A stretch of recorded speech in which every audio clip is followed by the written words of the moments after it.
Pleasure to have you on board today. Welcome. Nice On to behalf nice of to the meet you, Peninsula sir. Foundation. Yeah. So let's start the proceedings for today, and let me welcome Ambassador Ajay Kumar, India's ambassador to Uganda, on board the Peninsula Foundation event this evening. We are going to be looking at India's approach to Africa and India's what it's termed as this evening's session as India's you know India's support to humanity. Uh, the Peninsula Foundation is a new think tank set up in Chennai, and we look forward to engaging with various verticals. We have four focus areas, which is democracy and governance, international relations and transnational affairs.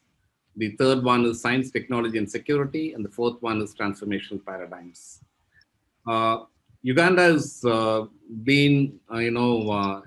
has engaged India's interest for a significant amount of time, particularly in the 70s, in the horrid 70s and 80s, as I would put it. And but we also have a long relations in terms of a lot of Indians having settled there,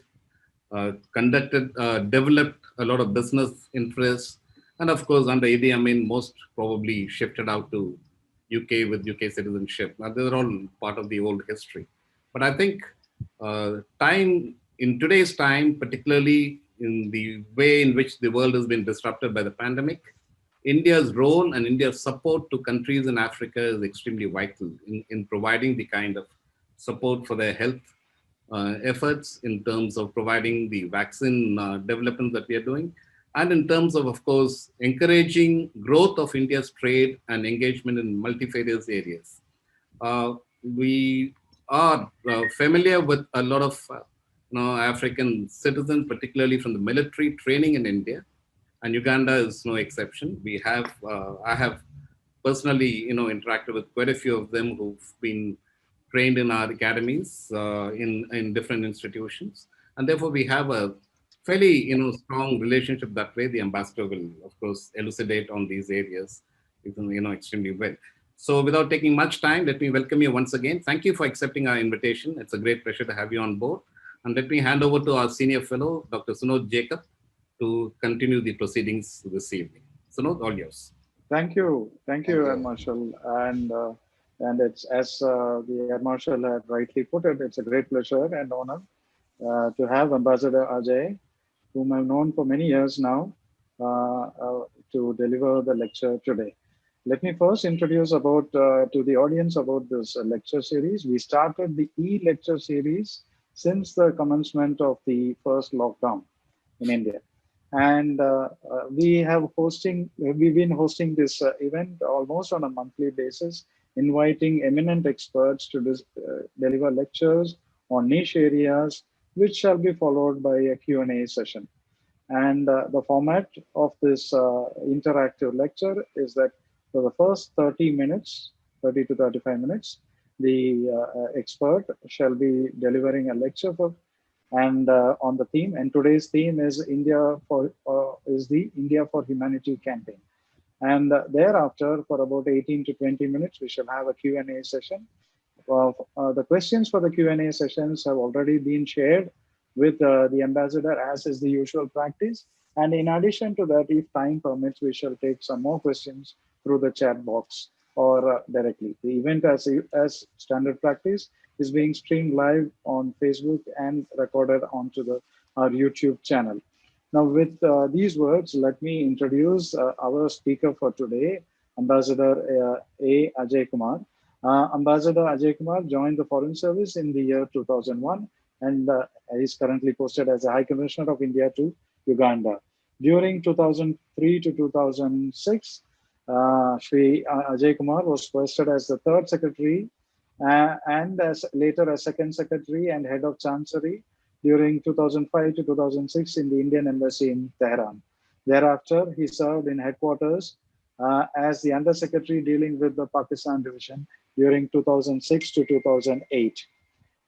He served in the Indian Embassy in Bahrain for 4 years, or is it 5 years, from 2008 to 2012, and thereafter again in Tehran from 2012 to 2014. He had served as India's ambassador to Iraq during a very difficult period during May 2014 to November 2015. Thereafter, he served as the Deputy High Commissioner in Canberra in Australia during 2016 to 2017. Ambassador Ajay Kumar then served in the headquarters as Joint Secretary to the Indian Ocean region and as well as Joint Secretary to the DPA Division 1. He holds a graduate degree in political science and a law degree from the University of Calicut from Kerala. And with these words of introduction, now I invite Ambassador Ajay Kumar to deliver his lecture. The floor is yours, Ambassador Ajay. Thank you. Thank you. I have, can you hear me now? Yes, absolutely. Air Marshal Matheshwaran, the President of Peninsula Foundation, Dr. Sunod Jacob, whom I know for last 20 years, not only as a brother of our colleague, but also as a very close friend, and all other participants.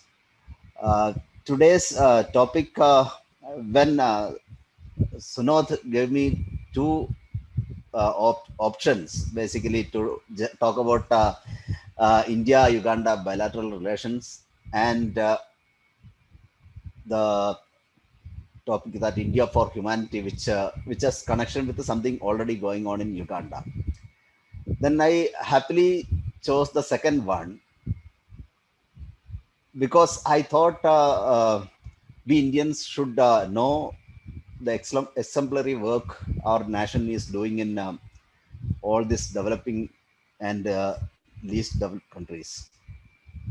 Second reason for choosing is that I'm very comfortable in that area. While introducing me, Sunod just said I was Joint Secretary DPA 1. DPA 1 is the division. DPA stands for Development Partnership Administration, and DPA 1 division is the division dealing with India's development projects abroad. So, and we have two more DPA divisions, DPA 2 and DPA 3. So we these divisions together take care of India's entire gamut of development partnership with our partner countries.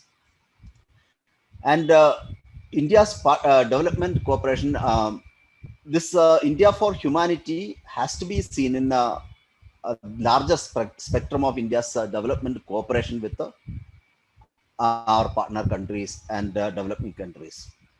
Because this is the philosophy behind India for Humanity is exactly what our development partnership stand for.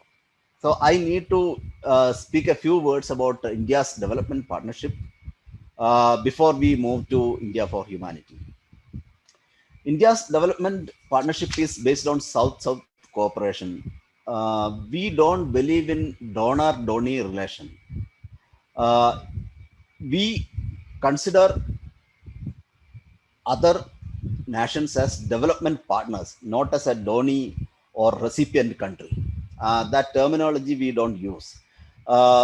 We believe that in the world of today, there is no scope for one country to go alone or one country to grow alone. There has to be a partnership. There has to be regional partnerships. There has to be bilateral partnerships. There has to be global partnerships. And this partnership is a mutual give and take. Essentially, the country which gives out money is not just giving and others just receiving. That is not true.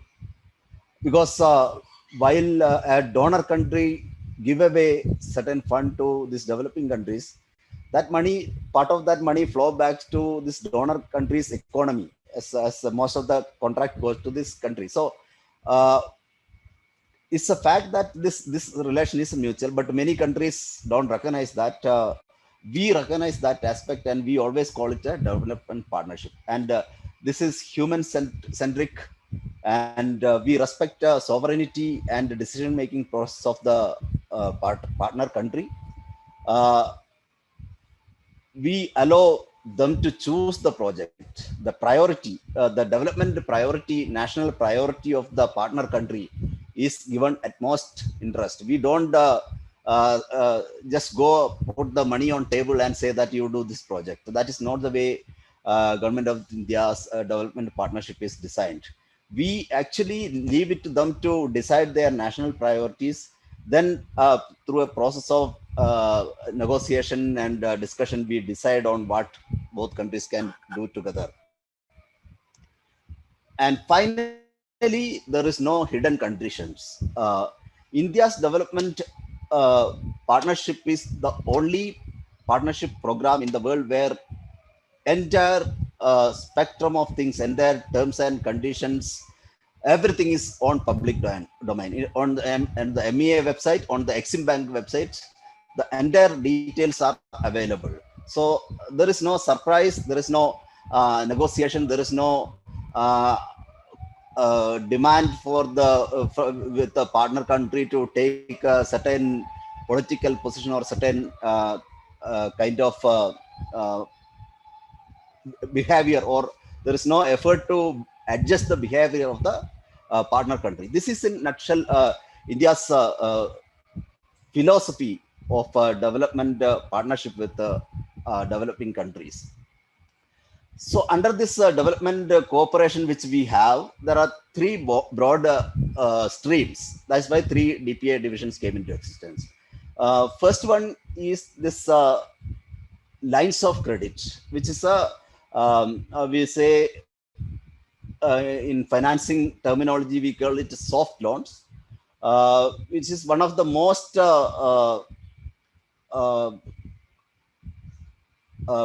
beneficial credit program, soft loan program in the world. With the least developed countries get loan as low as 1.5% per annum, and a grant element of 35%. So this is one of the most advantageous soft loan scheme currently in the world, and the whole process is through a participatory approach where the partner country always has a say on what project, how to do it, and where to do it. Their decision making process is fully respected. And second aspect, second stream of the development scheme is a grant in aid or grant. That's a direct flow of money from Government of India to the partner country, which is mostly for some small improve of infrastructure or gift of vehicles. These things all come. But in neighboring countries, we have also taken up a large grant project under large infrastructure project under grant. But outside neighboring area, these grants are mostly for capacity building and one-time gifting of vehicles or medicines or other things. So this is the second stream, and third stream is capacity building. This is one of the oldest and most effective development partnership of Government of India. You all must have heard ITEC, India Technical and Economic Cooperation Program. Under this,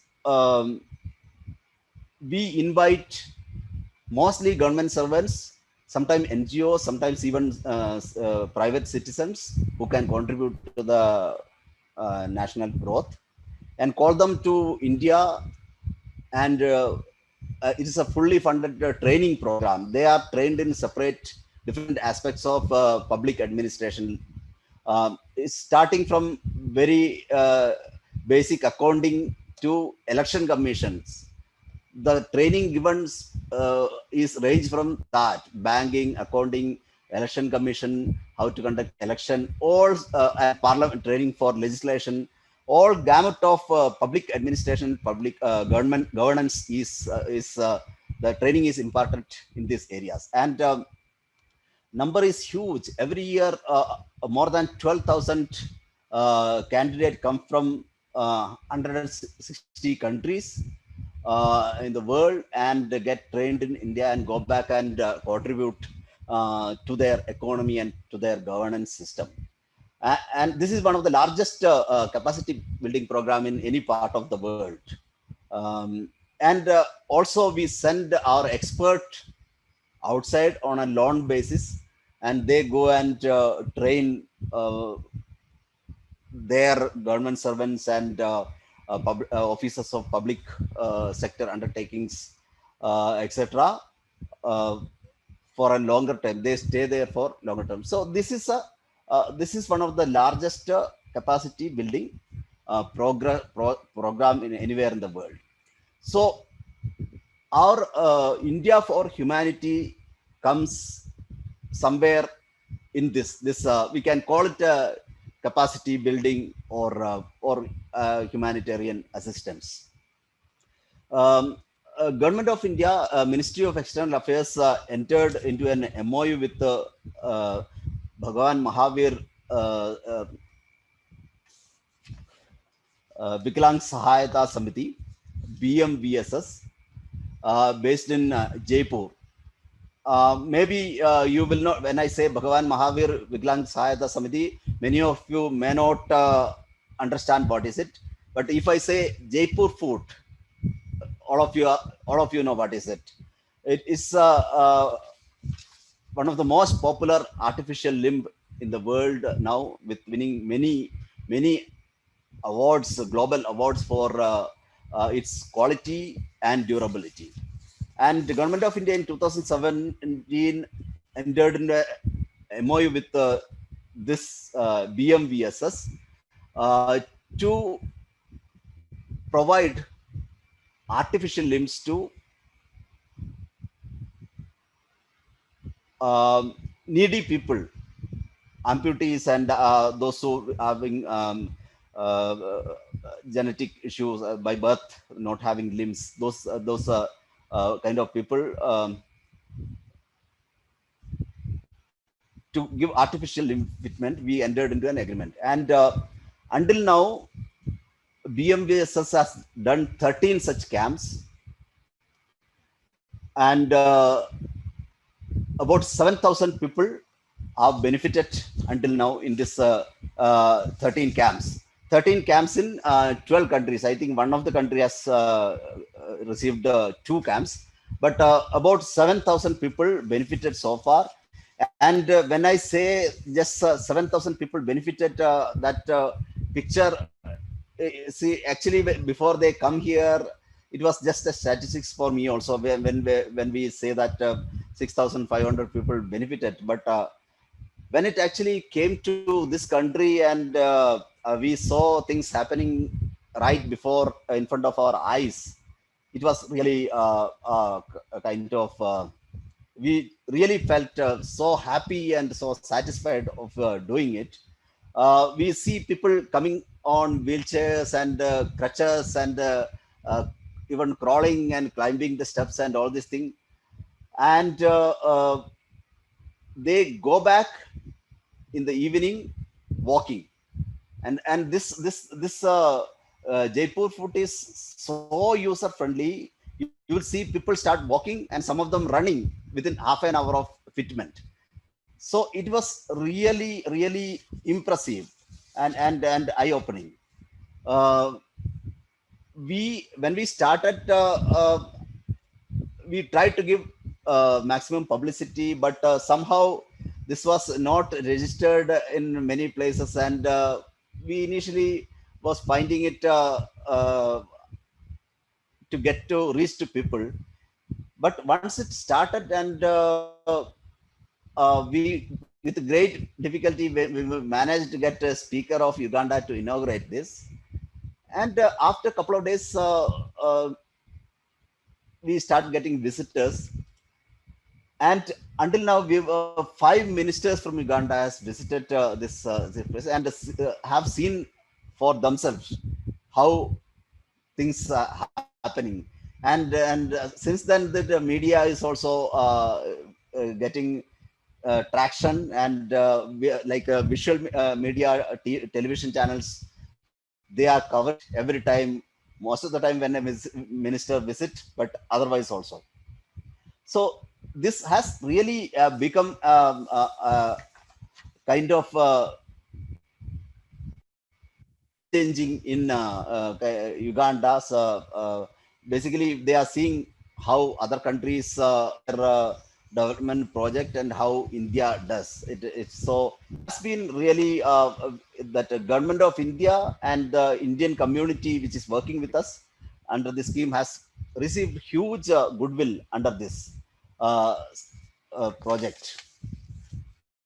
So when the health minister of Uganda visited and seen for herself, she actually requested to make some permanent arrangement, whether this BMVSS can have some permanent arrangement here, uh, which when they responded, it is difficult. She said, at least then leave this machinery here in Uganda so that at least we can train our people and then import material from India and cater to rest of the people. Because we may not realize in Africa this is a major issue because uh, see some kind of every country in Africa has gone through some kind of internal conflict and issues. So uh, number of people amputees or people without one of the limbs is quite high in this region, which we may not recognize as a very, when we walk in India, we hardly see very few people because fortunately we had a relatively long time of peaceful existence. But in Africa, picture is different, and this kind of camp really has helped India's name to reach India's name to every village of Uganda, and I am sure that the thing will be same for other African countries also wherever we have done it. India's name has reached every village of this country, and every man or woman or child walking with a Jaipur limb is as good as an ambassador for India's development cooperation and India's humanity. That's why we called this project as India for Humanity. And fortunately, now Government of India has that earlier MOU was for 3 years, and fortunately, Government of India has now extended this because they also have seen the impact and extended for another 3 years. So we all hope that we can keep doing this good work for another 3 years. Um, that's all I want to talk about India for Humanity. It certainly is different from what others are doing. We, as part of our unique history in Africa, our unique position in Africa, this will certainly add our country's place as a uh, as a country known for humanity, a country known for cooperation, and a country known for friendly relations with all less privileged nations in the world. Thank you. Thank you, Ambassador Ajay, for that overview of the campaign, the initiative by Government of India, the DPA division's role, and your work in Uganda as well. And as you put it very clearly, some of the key features of this campaign is that they're transparent. There is no backdoor dealing. It is unconditional and based on the request of the receiving country, and with all due respect to their sovereignty and their internal processes. So that's, I'm sure, doing a great contributory effect in terms of generating goodwill at various levels. So thank you once again for that lecture. Now we shall go into the Q&A, and our researchers have put together a few questions, and I shall read out those questions. And the first question, some of these questions are not only limited to the India for Humanity campaign in Uganda, but also in terms of India-Uganda relations, specific questions. So one question is, the first question is, has COVID-19 changed / altered the relations of Indian origin residents in Uganda? Several businesses apparently have closed down due to the pandemic, and Indians usually hire many local Ugandans. So, generally, what is your response to the impact of COVID-19 in terms of the Indian origin residents who are engaged in business in Uganda? Thank you. Um, it's true that just like any other country, COVID-19 has affected the business and industry in Uganda as well. And as you rightly said, Indians uh, own, operate large number of industries and service sector, hospitality sectors, and you name it. Indians are present every sector of Ugandan economy, and Indians are one of Indian community here are one of the largest employers. So obviously, COVID has resulted in certain reduced economic activity, and certainly some people must have lost their job. But frankly, I've been visiting Indian business and talking to people. Uh, I haven't seen a large scale retrenchment so far, and we have I think we have passed the worst scenario. Yes. So until now we have managed without a large scale retrenchment so that way there is no that kind of a big movement to affect relation between Indians and Ugandans. But on the other hand, this crisis and pandemic has also given an opportunity uh, for Indians to go among people. Indians in the various Indian association has been on the forefront in doing charity. See the most underprivileged people who were like that who were affected by the lockdown.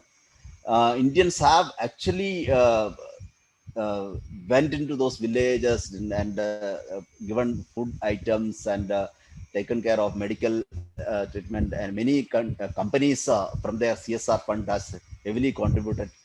Indian Association, Indian Women Association, and a number of Indian association provided mask and PPE kits, and even one of the Indian association, Patidar Samaj, opened quarantine center, huge quarantine center, 130-bed quarantine center, and served Ugandans free of cost. So in a way, the pandemic has affected the relation positive in a positive manner, where Ugandan community has can now recognize the difference between Indian community in either here and some other community.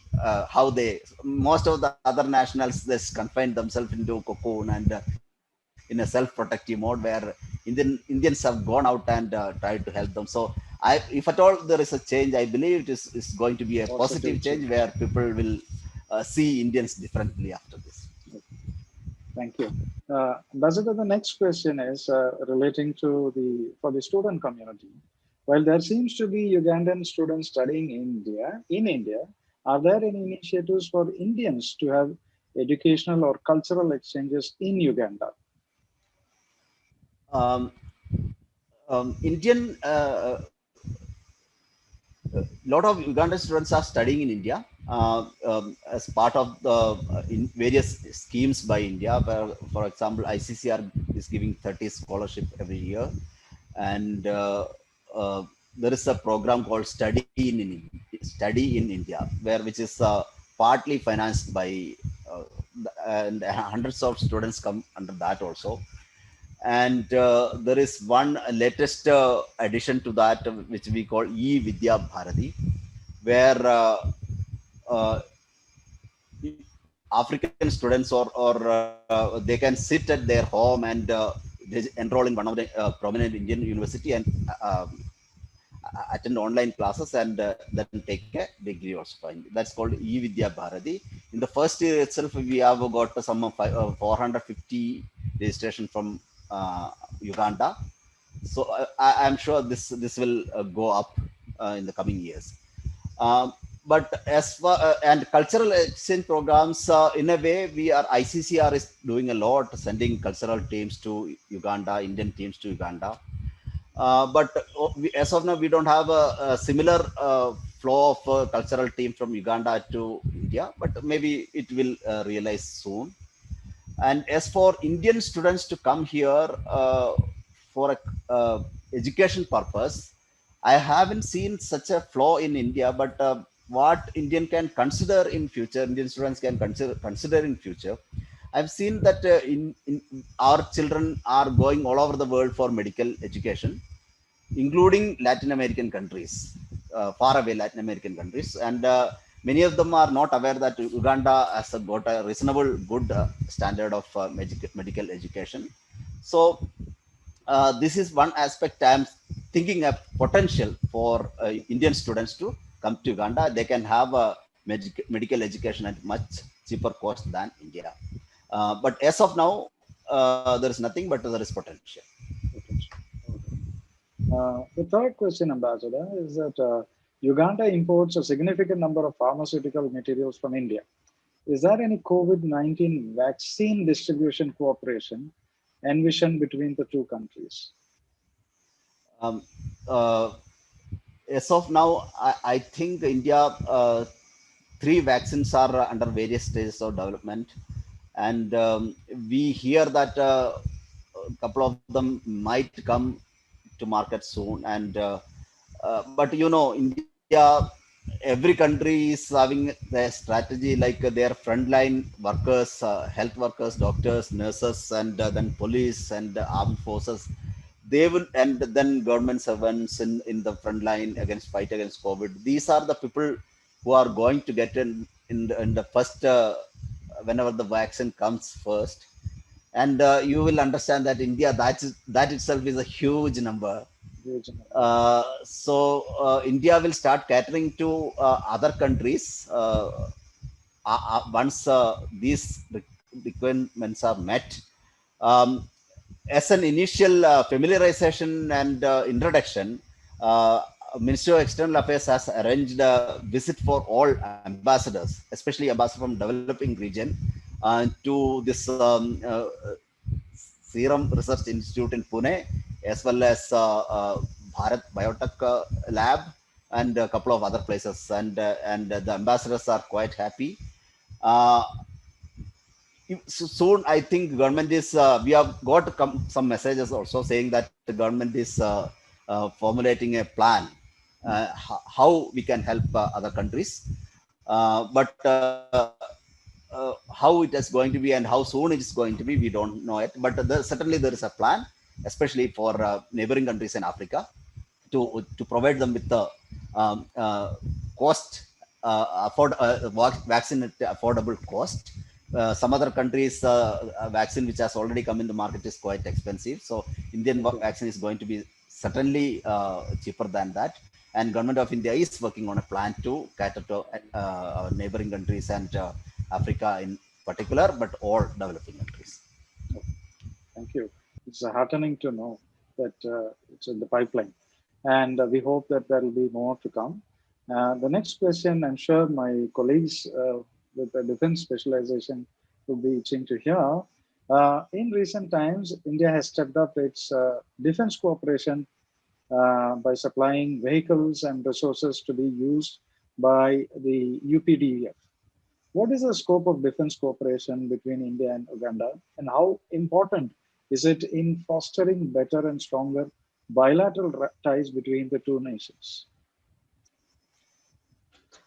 India and Uganda have robust bilateral relation as well as defense cooperation.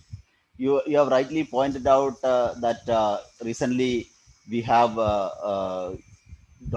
gifted a number of vehicles uh, to strengthen their fleet and also to improve their mobility. Uh, that has come into news, but many things which we do, especially in the training and capacity building, are happening, which most of the time don't take news headlines. India has placed a team of 4 members, armed senior officers team, which have all services in Uganda. They come here for 2 years, and they are attached to Defense Staff College of Uganda, and they train uh, Ugandan officers as well as a few officers from neighboring countries like South Sudan and DRC and like that. So this cooperation has been going on for a quite long time, and Ugandan has been very happy with the caliber and strength of our officers deputed for this training purpose. In addition to that, we also invite that I had earlier mentioned ITEC program. Yes. Under ITEC, there is also a certain number of slots are earmarked for defense training. And under defense ITEC, uh, every year, a significant number of Ugandan officers visit India, and they get an opportunity to train in India's premier defense institutes. So that is also that has also ongoing for quite long time, and helped build a quite good synergy between defense forces of India and the UPDF, Uganda's People Defense Force. Um, then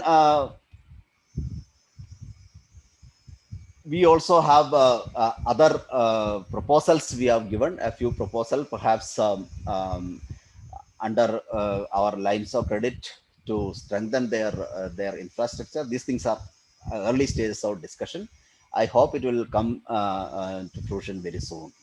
The importance of this bilateral and defense cooperation, especially defense cooperation, is that Uganda, within their constraints of resources, is playing a certain role in this region to ensure stability. Uganda is comparatively a stable country in this otherwise turbulent region, and it is playing a significant role in some other countries, including Somalia, to ensure stability as well as fight against them. So, since Uganda is playing that key role, a very close bilateral and defense relation with Uganda is very vital for India in this region for our long-term interests. So, whatever defense cooperation we are planning is with that long-term view. Thank you. So it is a work in progress, and it's in a nascent stage. Maybe a few years down the lane, we'll get to know how things would fructify. Right. The next question, Ambassador, is now this has become a staple feature in most of our interactions that the Chinese have gradually exploited the abundant resources in Africa. How can India counter this predicament? And what areas must it focus to establish a footprint in the African continent? See, India has its own place in Africa, which is a unique position where it's part of our colonial legacy also in a sense. Most of the Africa had a colonial past like us, and Yes. Indians have come that early stage during the colonial regime to find a better prospect for them, and same time helping the economy in this place. And we also have common values and shared goals as part of this aspiration for its own people. And we have this common history of struggle against colonial power. Most of the African struggle for against colonialism has been uh, actually modeled on what we did in India, the peaceful agitation against the colonial power. They are all inspired by India and Gandhi. That is a fact. So India enjoy a unique space in cultural and humanitarian space in Africa. But when it comes to economy, we used to enjoy upper hand all the time till recently. And as you said, now China is making inroads very fast. And they have already gained upper hand in the mining sector and big infrastructure projects and roads and bridges and all these areas, railways. They have already taken initiative and but on the other hand, small business, trading class, these areas and service education institutions, training institutions, these areas we still have a considerable upper hand. This is the existing position, but having said that, I agree that we need to do more. Uh, One way doing more is to encourage. India is not like our investment is not a government-driven process. Our investment is basically private entrepreneurs who see value in then and they come and invest their money. So um, one way of doing more here and ensuring long-term interest of the country is to encourage private Indian private investment come. It is coming, but it's coming in a certain channel which Indian community is already here. Many of them have taken Ugandan citizenship and they know certain channels and they bring their known people. That way, Indian investment is trickling in, but the massive scale investment has to come to have a visibility actually. And we have made some effort in that direction recently. I have already arranged a webinar with the Indian Mining Association on that side and private sector foundation of Uganda and with some mining department of Uganda. And we managed to do a very good webinar where significant participants from Indian side was there. There were interest to come. There were a lot of questions. This is a beginning. I hope after this COVID is passed and pandemic is over, they will start coming and exploring the opportunity, because this is a sector, infrastructure, mining, etc. Unless people actually come and see what is there, they will not start anything. Realize the true potential. Yeah, we are hopeful that they will start coming soon. But as you rightly said, we need to do more. Though our bilateral relations, anything is not intended to balance or counterbalance or anything. None of these things are our thing, but still I agree with you that we need to do more, and one way of doing that is to India's private investment to come to Uganda, Africa, and enter Africa and Uganda also. Thank you, Ambassador. The next question is also economy related and supplementary to the previous question. That you had mentioned about mining, and Uganda is rich in minerals such as gold, nickel, platinum, marble, to name a few. And how is it that we as a think tank or could help in your envisioned goal, one of your goals to expedite the private sector interaction in the mining area?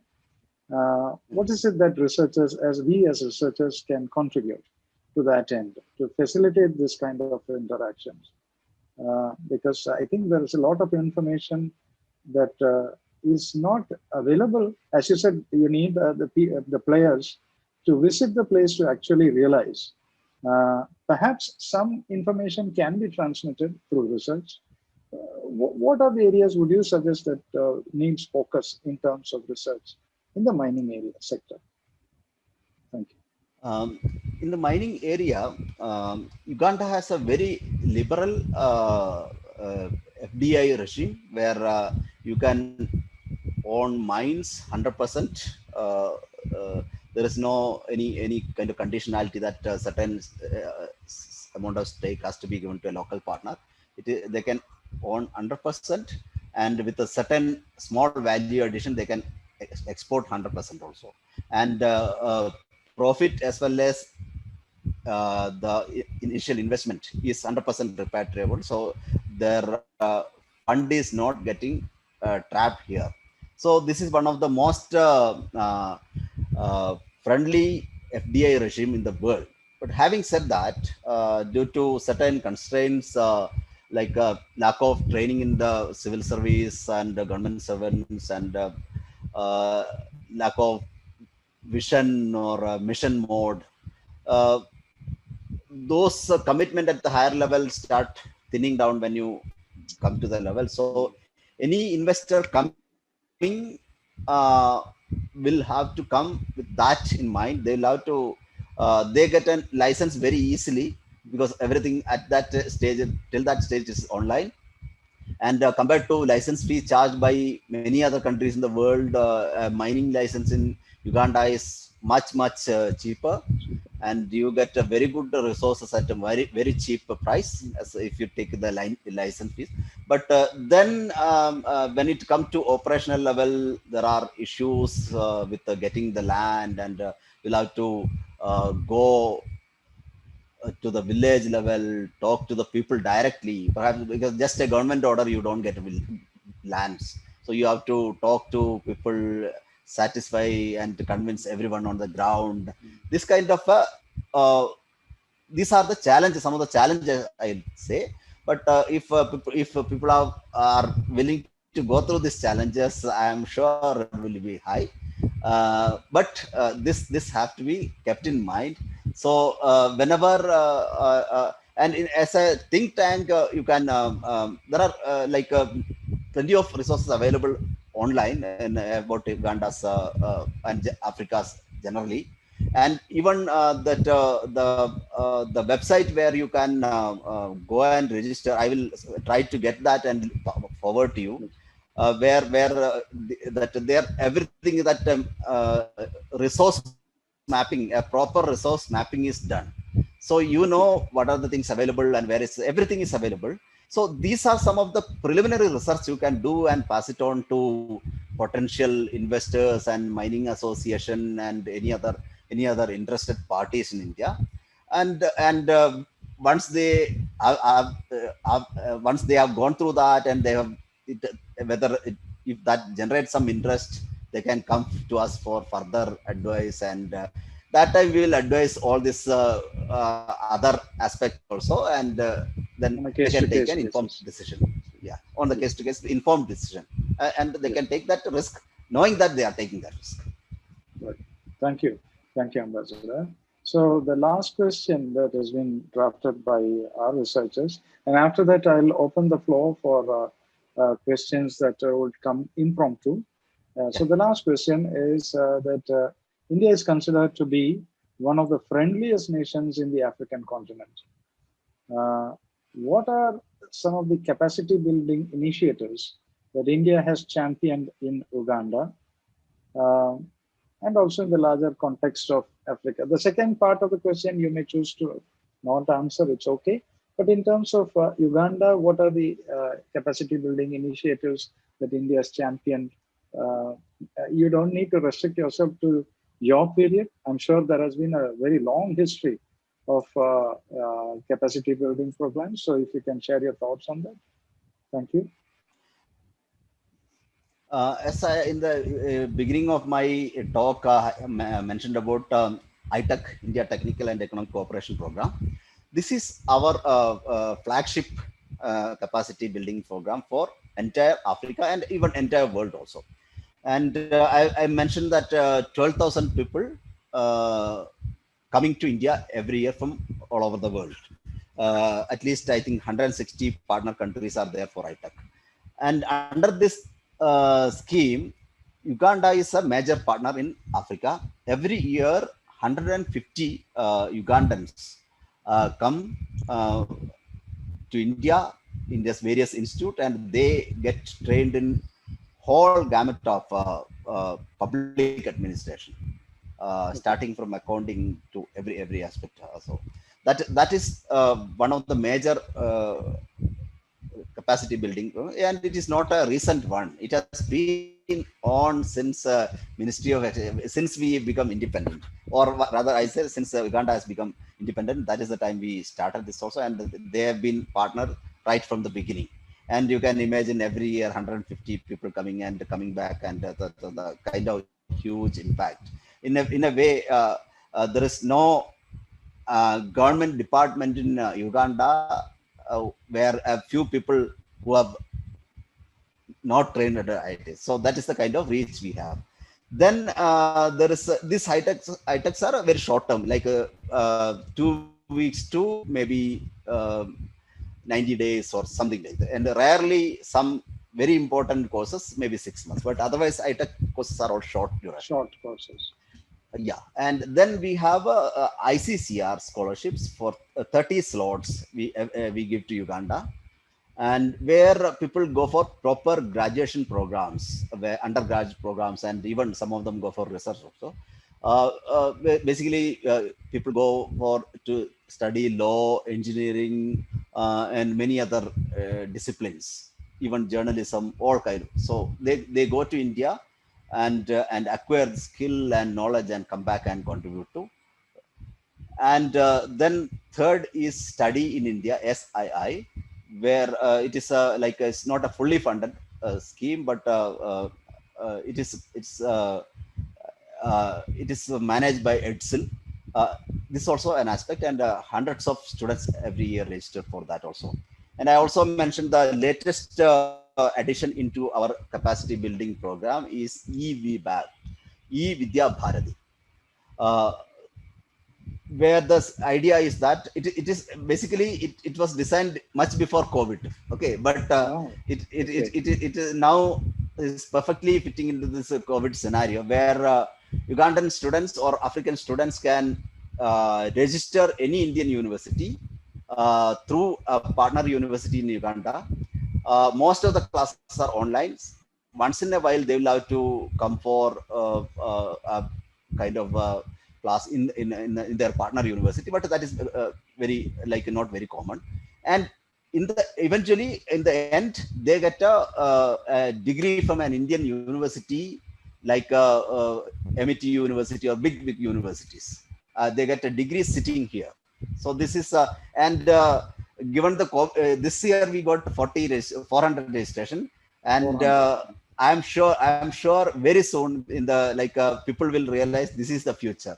So I'm expecting more and more interest to come in this area than this study in India. Even some of the self-financing students also might move to eVBAC. So then after all these things, there are self-financing students where a large number of them traveling to India. One unique aspect of this capacity building scheme has been another recent addition to this scheme. Again, we are doing it under ITEC only, which is called Solar Mamas. This is a very unique scheme where I'm sure you must have heard about this Barefoot College in Jaipur. MEA has partnered with them, and we invite ladies from basically even illiterate ladies from here they are called mamas, ladies to train them in solar to manufacture solar equipments. So once they complete that training, they can make their own solar lamp and small basically that small equipment required for a home. So solar torch or solar lamp, this kind of things, they can assemble and they can sell and they can teach others also. So this started since 2012, if my memory is, or 13. And since then, every year, 7 to 8 ladies, most of them middle-aged, married mothers, have been going to this Barefoot College and getting training and coming back and doing whatever small things they can do. It's not only for Uganda, entire Africa. So these are some of these very unique capacity building program with a very humanitarian approach, which only our country is doing, but we don't publicize it much. Sometimes I feel we should do it. We should give more publicity. So events like this will help to publicize. But we are doing quite a lot in Africa, and that is actually adding on to the already existing goodwill for India in Africa. Wonderful, wonderful. And as you put it, COVID-19, the pandemic period may have increased the enrollment into the online courses, because that essentially takes care of social distancing, and that's not a problem with online classes. And with the ITIC program, it's been there for decades now. So I suppose the alumni association would be a large association Right. at different age groups and at different levels of seniority over the years. You said it actually. I forgot to mention one thing. Every year there is an ITEC day. It's the government of India has designated one day. I think in September or something. This year I could not do, so I don't remember which was that day. So government designate one day as ITEC day, and we invite this alumni. And here we do a reception of about 150 to 200 people every year. They come and they share their experience in India and all this. That is there already, and a strong alumni all over the world is there, including all over the world. Wonderful, wonderful. So with that, now Ambassador will open the floor for the impromptu questions. So I would invite the audience, our focus group, to raise the questions. Thank you. If your internet coverage is limited, the researchers can also write the questions in the chat box. If your video is whatever not clear, way it's comfortable to you, it's okay. Yeah. They can ask also. Yes. Yeah. Thank you. I think Major General Rajavelu wants to ask a question. Good evening, Ajay. It was a very wonderful and a very detailed, talk you gave us. It gave us a lot of insight about Uganda, and we really appreciate your the discourse.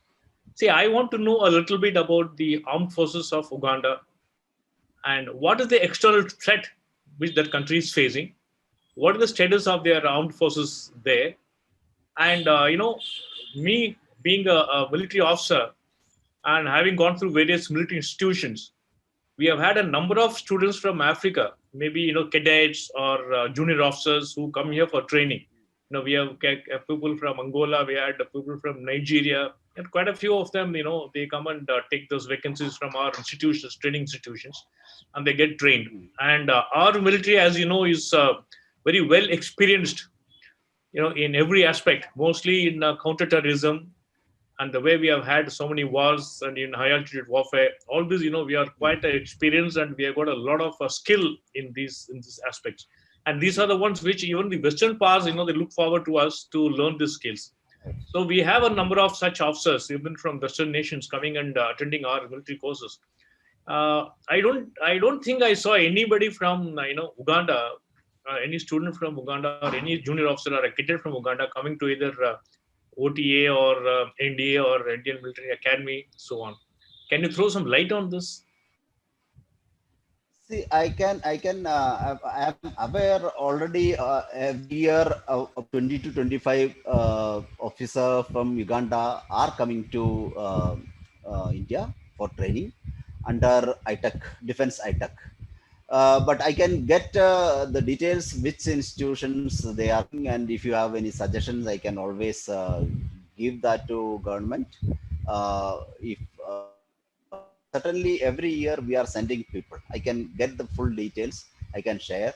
And regarding the threats they face, or in Africa as of now, uh, threat is mostly from non-state actors, and many countries are under kind of domestic uh, disturbance. And, as such, I don't think Uganda at this point of time is kind of facing any external threat, but they have problem with a lot due to issues in South Sudan, this and Rwanda, Burundi, a lot of displaced people, a lot of refugees, a lot of asylum seekers. So Uganda, as such, is a very resource constrained country, and they have to afford a million refugees from DRC, from South Sudan, and from Burundi. So this is a major problem for them in the long term. So they recognize this problem, and they are trying to whatever within their limited resources available, they are trying to maintain stability in the region. They are uh, contributing to this fight against terrorist activities in Somalia, insurgencies in Somalia, and also they are doing a lot of effort on the ground to ensure stability in this region. This is what I can tell you as of now, but maybe I can throw more light, and I can even get you in touch with the team. I also, during my talk, I mentioned there's a team here who is training people. Maybe they can help you to get more understanding also. Okay, thank you. Thank you. Thank you. Thank you. So, any further questions? Now we have actually, it struck 1 hour since we started, and 1 hour is the time that we keep for these monthly e-lectures. Yeah. So we are coming to the close of the session. If there is no Just one, further questions, not just one. yes, Ambassador, can you yes. shed some light on Uganda's how effective role do they play in the African Union, and what is the sort of impact they have in the policy? See, Uganda being a country which have been enjoyed a relatively stable period, and a stable political structure, they are certainly playing a major role in the African Union and in the region. But given the size of some other major players in Africa, African Union, because this is also the country's leverage also depends on their GDP and their economic clout and all these things. But my understanding is that they are playing a significant role within their whatever constraints available, but not as big as a role like a major African countries, bigger economies. Thank you.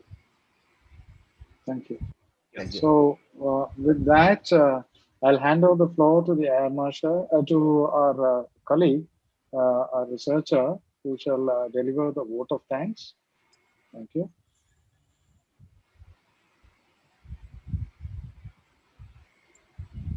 Hello. Marika? Yes. Yes. Yes, sir. Can you all hear me? Yes. Good evening, all. It gives me immense pleasure to deliver the vote of thanks for this event. We thank Sri Ajay Kumar, the High Commissioner of India to the Republic of Uganda, for having accepted our invitation despite his busy schedule, and for providing us with valuable insights into India-Uganda relations. It was really an extremely interesting lecture and discussions of the event.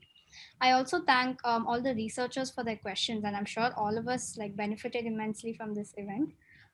We hope to interact with you again, Shri Ajay Kumar. Once again, my Thanks to all of you, and the Peninsula Foundation wishes you a Merry Christmas and a Happy New Year.